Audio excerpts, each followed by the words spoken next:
Rutendo Karikoga was diagnosed with breast cancer last year. She used her passion for design and film to deal with the pain and fear of battling the most common cancer in women worldwide.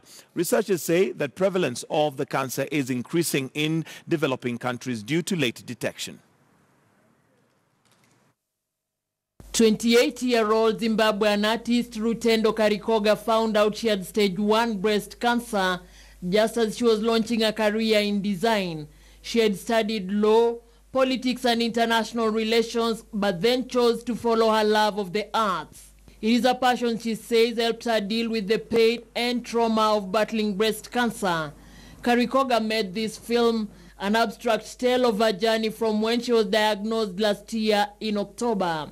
I thought the best way for me to get people to understand that struggle and what I was going through is to tell that story visually. So I thought, okay, a fashion film would be appropriate. That way people have an opportunity to get really personal with me and actually understand more than what the bags could articulate. So it was just adding another layer to the story.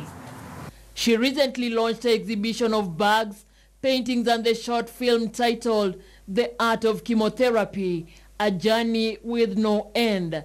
There were 23 bags in the exhibition, each inspired by a story about a person living with cancer or another health issue. Each is made from locally sourced leather and canvas with the detail painted by hand. What made me cope during that time was painting, because I'm into abstract art. And that's how I could express how I was feeling at the time.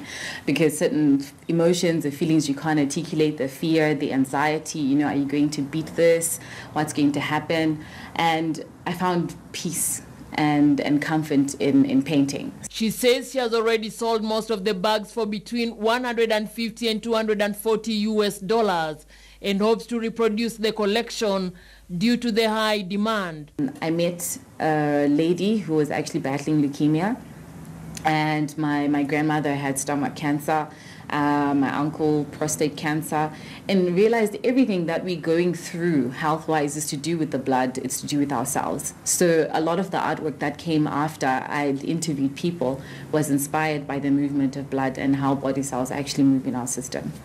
So that's the inspiration behind the artwork. A 2016 report by Zimbabwean Doctors for the American Society of Oncology found that the Southern African country is yet to implement breast cancer screening programs nationwide and that there is still limited public awareness of the disease. Karikoga says she is in remission. I'll leave you for now. Janet Chapia, KTN News.